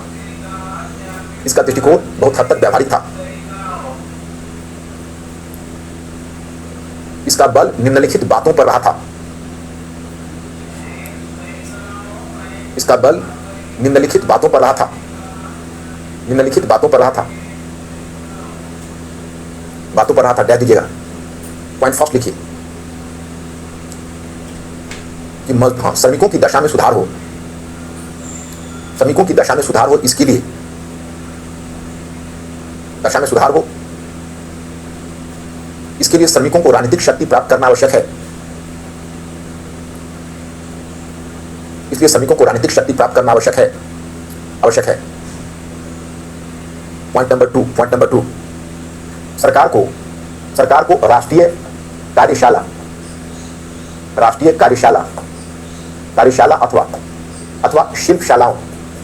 अथवा शिल्पशालाओं की स्थापना करनी चाहिए। शिल्पशालाओं की स्थापना करनी चाहिए और इसके माध्यम से श्रमिकों को सहायता प्रदान करनी चाहिए। अर्थात उन्हें पूंजी और तकनीकी प्रदान करना चाहिए ताकि वे निजी शोषण से बच सकें। देखिए, मैंने थोड़ा सा आपको लुई ब्लान से विशेष परिचय कराया। जैसे कभी पूछा तो ऑप्शन में, हालांकि जीएस में तो बहुत वर्टिकल क्वेश्चन पूछते नहीं, तो आप लोगों के लिए थोड़ा सा इंपॉर्टेंट नहीं दिखता, लेकिन जहां मैंने आपको समाजवाद कराया, मेरा बुकलेट आपने पढ़ा होगा, मेरे बुकलेट को ध्यान से आप लोग पढ़ते रहिए। अगर एनसीईआरटी के लिए वक्त हो तो उसको जरूर पढ़ लीजिए। एनसीईआरटी बहुत अच्छी पुस्तक है, लेकिन आप उसके बाद मेरे बुकलेट पढ़िए, बाकी कोई भी चीज आपको पढ़ने की जरूरत नहीं है। आप देखिएगा, जहां था मैंने ब्लॉग बनाकर भी कई बातें दी हैं। जैसे एक जगह पर मैंने दिया हुआ है कि ब्रिटेन की तुलना में फ्रांस में समाजवादी चिंतक अधिक पैदा हुए, लेकिन ब्रिटेन की तुलना में फ्रांस समाजवादी परिवर्तन की दिशा में बहुत कम आगे जा सका। ब्रिटेन उससे ज्यादा आगे गया है, क्योंकि ब्रिटेन में संसदीय राजनीति थी। तो ब्रिटेन में क्या था कि श्रमिकों को प्रतिनिधित्व आगे चलकर मिला और वहाँ वोट की राजनीति के माध्यम से परिवर्तन हुआ। वहाँ पर सरकार ने श्रमिकों की दशा में सुधार के लिए रुचि दिखाई, ट्रेड यूनियन कानून भी बनाए। तीन दफा फ्रांस की स्थिति देखेंगे तो आपको पता चलेगा कि फ्रांस में वहाँ पर क्रांति अवश्य हुई थी, लेकिन आगे चलकर मध्य वर्ग काफी मजबूत हो गया और मध्य वर्ग ने श्रमिकों की दशा में सुधार के रास्ते में बड़ी बाधाएं उत्पन्न करनी शुरू कर दी। जैसे आपको भूल चुके होंगे, आपको याद रखने की जरूरत भी नहीं है। मैंने जर्मनी के एकीकरण या जहाँ पर मैंने राष्ट्रवाद आपको पढ़ाया था, उसमें फ्रांस के शासक लुई नेपोलियन बोनापार्ट के बारे में बताया था। और नेपोलियन का भतीजा था। क्रीमिया युद्ध के संदर्भ में मैंने उसकी चर्चा की थी। काफी दिन हो गए, बीच में आप लोगों का गैप भी हो गया, मुझे लगता है वो घटना कहीं भूल चुके होंगे। हालांकि आवश्यकता की बातें मैंने आपकी कॉपी में भी नोट कराई हुई है, इसलिए जब समय आएगा तो आपको याद आ जाएगा, जो रिवाइज करेंगे। तो लुई नेपोलियन तृतीय, बेसिकली आपको याद होगा 1848 में जब क्रांति हुई थी, तो उसके बाद वो चुनाव लड़कर उसमें दूसरा गणतंत्र की स्थापना हुई थी। और दूसरे गणतंत्र की स्थापना के बाद मैंने पहला गणतंत्र नेपोलियन के फ्रांस की क्रांति के बाद स्थापित हुई, जिसको नेपोलियन ने समाप्त कर दिया। और दूसरा गणतंत्र 1848 में स्थापित हुआ, जिसमें प्रेसिडेंट के पद पर बोनापार्टवादी चुना गया, मतलब लुई नेपोलियन तृतीय। और 4 वर्षों के बाद ही लुई नेपोलियन तृतीय ने गणतंत्र को समाप्त करके अपने आप को फ्रांस का सम्राट घोषित कर दिया। तो किसी क्रिटिक ने कहा, लगता है मानो इतिहास ने अपने आप को दोहराया, क्योंकि उसके चाचा ने प्रथम गणतंत्र को समाप्त किया था और उसके भतीजे ने दूसरे गणतंत्र को समाप्त कर दिया। कैसे? तो मतलब यह तथ्य कहीं ना कहीं यह दर्शाता है कि नेपोलियन का हाथ उसी मध्य वर्ग ने मजबूत किया, क्योंकि 1848 में गणतंत्रवादी आ गए थे और 1848 में जो सरकार बनी थी उसमें ही लुई ब्लान मंत्री के पद पर था और इसने राष्ट्रीय कार्यशालाओं की स्थापना की थी, राष्ट्रीय शिल्पशालाओं का, और मजदूरों को यह सहायता दे रहा था और समाजवाद की दिशा में कुछ कार्यक्रम को आगे बढ़ा रहा था। तो मध्य वर्ग घबरा गया, उसने लुई नेपोलियन तृतीय का हाथ मजबूत करके गणतंत्र को ही समाप्त कर दिया। तो फ्रांस में कोई समाजवाद की दिशा में कोई विशेष परिवर्तन नहीं होना था। अब सवाल यह खड़ा होता है कि जब ये आरंभिक समाजवादी चिंतक थे तो कार्ल मार्क्स को क्यों आना पड़ा? तो अब नीचे पे देखकर अब थोड़ा सा पहले हेडिंग दीजिए कि आरंभिक समाजवादी चिंतकों से कार्ल मार्क्स को प्रेरणा। आरंभिक समाजवादी चिंतकों से कार्ल मार्क्स को प्रेरणा। कार्ल मार्क्स को प्रेरणा। अब कार्ल मार्क्स को प्रेरणा मिली तो प्रेरणा में डैश देकर लिखिए कि आरंभिक समाजवादियों ने पूंजी के द्वारा श्रम के शोषण के मुद्दे को उठाया। आरंभिक समाजवादियों ने पूंजी के द्वारा श्रम के शोषण के मुद्दे को उठाया था। कार्ल मार्क्स आरंभिक समाजवादियों से प्रभावित हुआ था। कार्ल मार्क्स आरंभिक समाजवादियों से प्रभावित हुआ था। उसने सेंट साइमन के विचारों सेंट साइमन की विचारधारा पर स्थापित लीग ऑफ जस्ट, बहुत समय पेरिस में रहा था ना, लीग ऑफ जस्ट की सदस्यता ग्रहण की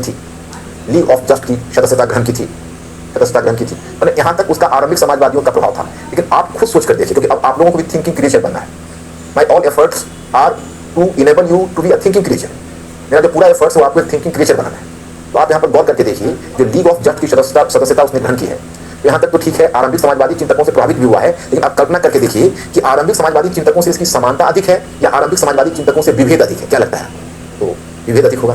तो अब यहाँ पर डॉट देकर लिखिए, आरंभिक समाजवादी चिंतकों से मतभेद।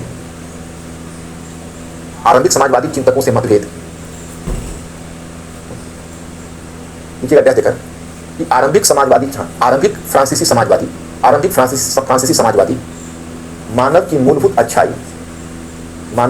अच्छाई एवं वर्ग समन्वय की बात करते थे।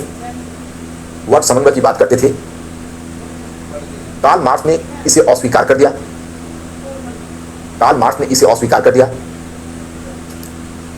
कर दिया और बदले में उसने वर्ग संघर्ष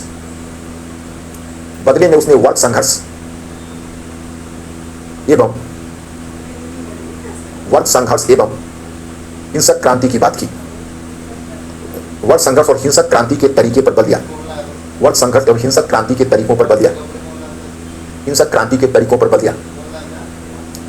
देखिए, आप लोग मेंटली अलर्ट हो ना, थके तो नहीं हो। देखिए, मानव की मूलभूत अच्छाई, आपके मन में सवाल खड़ा होगा कि what do I mean by the term मानव की मूलभूत अच्छाई। कार्ल मार्क्स मानव की मूलभूत अच्छाई में विश्वास करता था। What do you mean by that?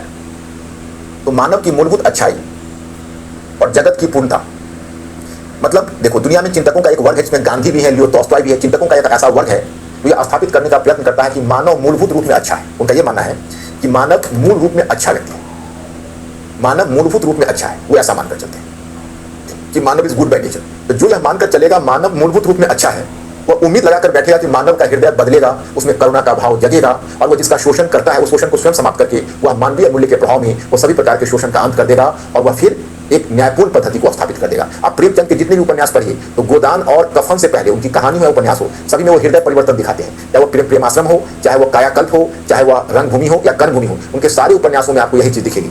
किसी आलोचक ने कहा कि अगर एक भी जमींदार प्रेम शंकर निकल जाता, प्रेम शंकर एक अच्छा जमींदार था, तो प्रेम शंकर बन गया होता तो प्रेमचंद को गोदान लिखने की जरूरत नहीं होती। मतलब कि वो जिस मूलभूत मानव के मूलभूत अच्छाई की बात कर रहे थे तो व्यावहारिक जगत में संभव नहीं था। कार्ल मार्क्स ने इसे अस्वीकार कर दिया, कहा कि नहीं, मानव दूसरे तरह का वो चिंतक है, यथार्थवादी चिंतक, तो मानता है कि मानव मूलभूत रूप में अच्छा नहीं है बल्कि अवसरवादी है। तो ये यहाँ तक तो समझ गए कि कार्ल मार्क्स का रास्ता कैसे अलग है। अब मैं यहाँ पर मार्क्स देखिए, मैंने पहले आपको कार्ल मार्क्स से थोड़ा परिचयात्मक बातें कराई है, जिसमें मैंने आपको बताया कि कार्ल मार्क्स यहूदी समूह से ही रहा था, यहूदी पृष्ठभूमि से रहा था और जर्मनी में था। तो धर्म से पहली घृणा तो उसे तब हुई कि तरीका के हिसाब से वह यहूदी था, लेकिन उसके परिवार, उसके फादर एक चले हुए वकील थे, खाते पीते का परिवार था, अच्छी स्थिति थी, आर्थिक दशा, पिताजी के अच्छे लॉयर थे। लेकिन जर्मनी में चूंकि वहाँ पर प्रोटेस्टेंटों का बाहुल्य था, तो यहूदी होते हुए उसको प्रोटेस्टेंट धर्म इसलिए स्वीकार करना पड़ा था क्योंकि वहाँ पर उसका परिवार की इज्जत रही। इसलिए कार्ल मार्क्स के मन में धर्म के प्रति घृणा वहीं से पनपनी शुरू हो गई कि धर्म एक दबाव के तले आता है और दबाव के तले उसको स्वीकार किया जाता है। तो कार्ल मार्क्स धर्म से कभी बहुत प्रभावित नहीं हुआ, वो हमेशा धर्म वाले मुद्दे को लेकर उसके मन में दुविधा बनी रही थी। तो एक फैक्टर तो यह काम करना। अब कार्ल मार्क्स को उसके पिता ने पहले बोन विश्वविद्यालय में एडमिशन कराया, वहाँ पर वो गलत संगति में पड़ गया और पढ़ाई से काफी विमुख हो गया, मदिरापान ड्रिंकिंग वगैरह में लिप्त हो गया। तो उसके पिता ने वहाँ से उठाकर फिर उनको बड़ी यूनिवर्सिटी में लाया। बड़ी यूनिवर्सिटी में उसने गंभीरता से शिक्षा ग्रहण की और उसने फिलोसफी में पोस्ट ग्रेजुएट किया और उसी में उसने रिसर्च किया। तो फिलोसफी में उसने रिसर्च किया है, उसमें जर्मनी का एक बड़ा ही महान दार्शनिक हुआ करता था हीगेल, वो एक तरह से पिलर था। तो हीगेल पर उसने रिसर्च किया और हीगेल के विचारों को काटा है। इसलिए हीगेल के विचारों का जो उसने चैलेंज किया था डॉक्टरेट लेने के लिए, उसको बर्लिन विश्वविद्यालय में कोई गाइड नहीं मिला जो हीगेल के विरुद्ध उसको सपोर्ट कर सके या उसके विचारों को स्वीकार कर सके। तो कहीं और से उसने काम किया था, उसने डिग्री ली थी। अब उसके बाद वो उसने पहले, उसके पिता भी तब तक गुजर चुके थे, उसको आर्थिक तंगी का भी सामना थोड़ा करना पड़ा। तो उसने सबसे पहले एक पत्रिका को ज्वाइन किया, जर्नल, वो एक इकोनॉमिक जर्नल था। इकोनॉमिक जर्नल में उसको लिखना था, तो इसी कारण उसने इकोनॉमिक्स का इतना ज्ञान प्राप्त कर लिया। उसी में वह पूंजीवादी व्यवस्था को समझा, मजदूरों के शोषण के विषय में उसका ज्ञान हुआ। तभी एक मानवतावादी पूंजीपति से उसका परिचय और मित्रता हुई, जिसका नाम है फ्रेडरिक एंजल्स। फ्रेडरिक एंजल्स वह ब्रिटेन में एक अपना इंडस्ट्री चलाता था उसके परिवार के बिजनेस के रूप में, और लेकिन वह प्रो वर्कर्स था। तो उसने पुस्तक लिखी थी the condition of working man in London.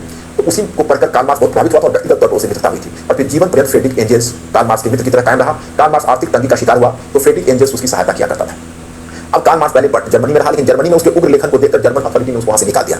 जब मतलब वहां के जो प्रशासक अथॉरिटी था उसने वहां से निकाल दिया। तब वहां से आ गया पेरिस, बहुत समय तक पेरिस में रहा। पेरिस में 1848 की जब क्रांति हुई थी तो क्रांति में वो भी शरीक हुआ था, और उसने उस समय एक कम्युनिस्ट मैनिफेस्टो नामक एक रचना लिखी थी, कम्युनिस्ट मैनिफेस्टो, और कम्युनिस्ट यानी साम्यवादी घोषणा पत्र। उसी में उसने ऐलान किया था, दुनिया के मजदूरों एक हो, तुम्हारे पास खोने के लिए कुछ भी नहीं है सिवा दुखों की श्रृंखला के, जबकि पाने के लिए सारा विश्व है। तो माना जाता है कि कार्ल मार्क्स की इस घोषणा के बाद जो सर्वहारा यानी निम्न वर्गीय आंदोलन था वो सदा के लिए बुर्जुआ आंदोलन से पृथक हो गया, क्योंकि उसने कार्ल मार्क्स ने बहुत ही महत्वपूर्ण घोषणा कर डाली। ओके, अब उसके बाद लेकिन 1848 की क्रांति को दबा दिया गया। जब दबा दिया गया तो पेरिस से वो फरार हो गया, और कार्ल मार्क्स की विडंबना यह थी कि उसका विचार इतना क्रांतिकारी था जो किसी भी शहर में उसे अधिक समय तक टिकने नहीं दिया जाता था। तो कार्ल मार्क्स यहाँ से चला गया फिर लंदन, और शेष जीवन उसने लंदन में बिताया। उसने पहले भी लंदन में रहा था और लंदन में बिताया। वहीं पर उसने दास कैपिटल की रचना की। तो कैपिटल का पहला भाग तो उसने खुद लिखा है, और उसका 2 भाग और एंजल्स ने उसको पूरा किया है, कैपिटल, जिसमें उसने पूंजीवादी व्यवस्था की बहुत विस्तार से आलोचना की है। तो और पूंजी के नकारात्मक प्रभाव के बारे में उसने चर्चा की है।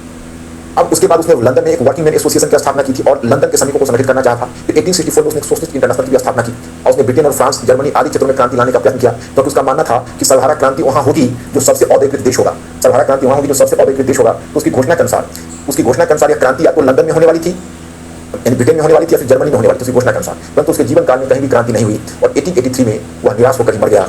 लेकिन जैसे आप देखते हो, मैंने पीछे बताया जीन जैक्विस रूसो के विषय में, आपको याद होगा कि जिस प्रकार से रूसो अपने युग से आगे का चिंतक था, उसी प्रकार कार्ल मार्क्स भी अपने युग से आगे का चिंतक था। वो महान हुआ है मृत्यु के पश्चात, और रूसी क्रांति के बाद जैसे रूसो महान हुआ था फ्रांस की क्रांति के पश्चात। रूसो राष्ट्रवाद का जनक है, तो कार्ल मार्क्स समाजवाद यानी मार्क्सवाद का जनक है या संघवाद का जनक है। और सोवियत रूस में जब उसका व्लादिमीर लेनिन जब क्रांति लाएगा तो फिर कार्ल मार्क्स अमर हो जाएगा। मैं दिलचस्प बात बताता हूँ, उसके कवर पर लिखा हुआ है कि अभी तक दार्शनिकों ने संसार की व्याख्या की है, परंतु अब समय आ गया है संसार को बदलने की।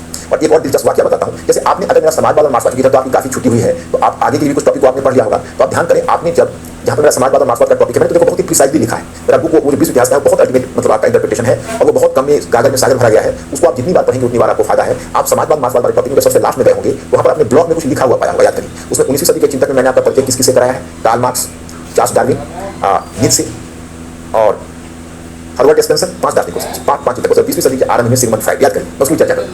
तो आपको उसमें जो चिंतक हर्बर्ट स्पेंसर मिला वो कार्ल मार्क्स का उल्टा है, क्योंकि कार्ल मार्क्स जितना ही प्रचंड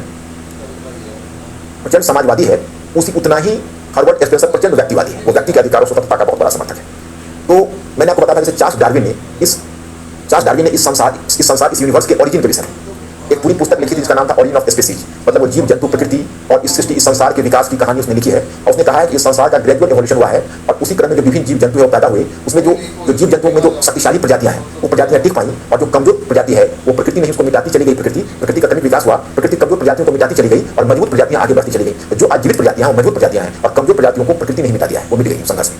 तो उसने सर्वाइवल ऑफ द फिटेस्ट का कॉन्सेप्ट दिया। अब ये कॉन्सेप्ट उसने जीव विज्ञान के क्षेत्र में दिया। उसका एक दूसरा महत्व यह है कि इससे पहले जो क्रिश्चियन वर्ल्ड था या रोमन कैथोलिक चर्च था, वो कहता था कि सृष्टि का इस संसार का निर्माण लगभग 4000 वर्ष पहले हुआ, और जो Christian concept of origin of the universe था उसको चार्ल्स डार्विन ने ध्वस्त कर दिया। इस तरह से 19वीं सदी में चार्ल्स डार्विन ने, अगर एक तरह से आप देखिए तो उसने यूरोप का धर्मनिरपेक्षीकरण करने में चार्ल्स डार्विन का बहुत बड़ा योगदान है। तो खैर मैं यहाँ पर वो नहीं कहना चाहता, मैं ये कहना चाहता कि चार्ल्स डार्विन ने यह बात प्रकृति के संबंध में, जीव जंतु के संबंध में कही है। और हर्बर्ट स्पेंसर जो एक उस समय का समकालीन चिंतक है, जिसने चार्ल्स डार्विन से भी 1 दशक पहले से लिखा था, उसने इस पूरे विचार को अपनाकर एक सोशल डार्विनिज्म, सामाजिक डार्विनवाद की अवधारणा दी। और सामाजिक डार्विनवाद में उसने क्या कहा पता है, उसने कहा कि जिस प्रकार से प्रकृति मजबूत का चयन करती है और कमजोर को मिटने देती है, वो प्रकृति जो मजबूत है उसी के सर्वाइवल को सपोर्ट करती है। उसी प्रकार से सरकार को चाहिए कि प्रतिभाशाली व्यक्ति को आगे बढ़ने दे और कमजोर व्यक्ति को पिछड़ने दे, उसको मिटने दे। सरकार को लोक कल्याणकारी कार्य नहीं करना चाहिए या कमजोर वर्ग की रक्षा के लिए खर्च नहीं करना चाहिए, प्रतिभाशाली को आगे बढ़ते देना चाहिए। आप समझ सकते हो ये कितना प्रतिक्रियावादी चिंतन है। अगर आज कोई यह बात बोले तो उसका क्या मतलब निकल कर आएगा। आज पूरी दुनिया में कोई से सहन कर पाएगा। यह बात हर्बर्ट स्पेंसर जैसा 19वीं सदी का महान चिंतक खुले रूप में प्रतिपादित कर रहा था, जो प्रचंड व्यक्तिवादी था। समझ गया।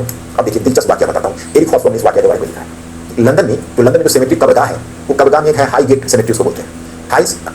हाई गेट सेमेट्री मतलब हाई गेट जगह का नाम है जहाँ कब्रगाह है। वहीं पर हर्बर्ट स्पेंसर का कब्र था, और संयोग ऐसा हुआ कि हर्बर्ट स्पेंसर के कब्र के सामने ही कार्ल मार्क्स का कब्र बना, और दोनों का विचार एक दूसरे के ठीक विपरीत है। तो मुझे तो लगता है कहीं ऐसा ना हो कि रात में दोनों के भूत भी आपस में निकल कर लड़ रहे हों। तो एक समय था, कहा जाता है कि हर्बर्ट स्पेंसर 19वीं सेंचुरी का बहुत ही महान चिंतक माना जाता था, और कार्ल मार्क्स को तो बेचारे को रिकॉग्निशन मिल ही नहीं पाया था 19वीं सेंचुरी में। तो एक समय था कि हर्बर्ट स्पेंसर के कब्र पर लोगों की भीड़ लगी रहती थी। लोग मतलब फूल का गुलदस्ता चढ़ाने या बुके लेकर जाते थे, अपना श्रद्धांजलि अर्पित करने जाते थे, और कार्ल मार्क्स के कब्र पर सूखे पत्ते बिखरे हुए होते थे। देखो, आदमी की हैसियत मरने के बाद भी बदलती है, उसका उदाहरण बताता।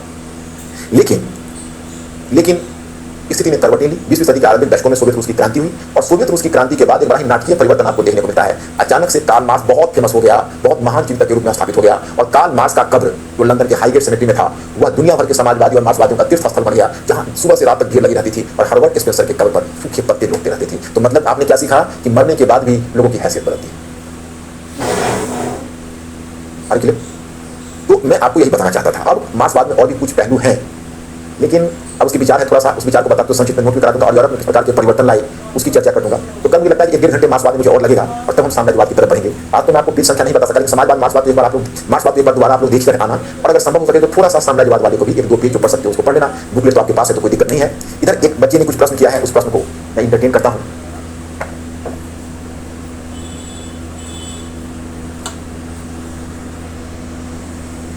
हो जाती और ऑनलाइन में सुविधा उपलब्ध थी, मैंने सोचा कि ऑनलाइन फिर ऑफलाइन में देखते हैं, उसमें 6 PM हो गया तो अच्छा नहीं होगा, 6:30 चलेगा।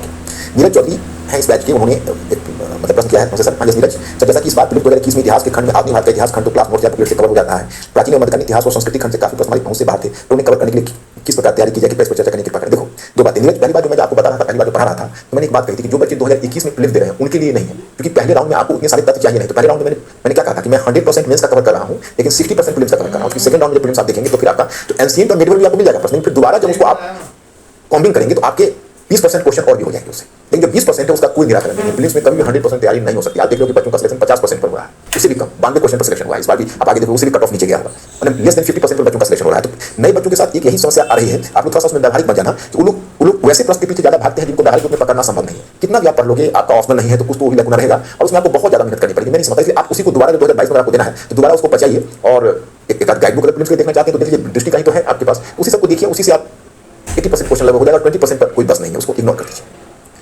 किशन कुमार चाहिए, किशन सर, हाँ किशन सर, मुझे डाउट है कि इसका समाधान करते बिल्कुल करेंगे। ब्रिटेन में जब व्यवसायिक पूंजीवाद और औद्योगिक पूंजीवाद के हित में टकराहट हुई तो निर्णय औद्योगिक पूंजीवाद के पक्ष में लिया गया, इसी वजह से भारत में विद्युतीकरण हुआ। हाँ अब देखो विद्युतीकरण तो हुआ क्योंकि औद्योगिक पूंजीवाद के पक्ष में निर्णय लिया गया तो भारत का दरवाजा औद्योगिक पूंजीवाद के लिए खोल दिया गया। वहां से जो उनके सस्ते उत्पाद आए उद्योगों के बने हुए, यहाँ के हस्तशिल्प उद्योगों को तो तोड़ दिया। तो आप कह सकते हैं कि इस कारण से विद्युतीकरण हुआ, आपका कहना जायज है।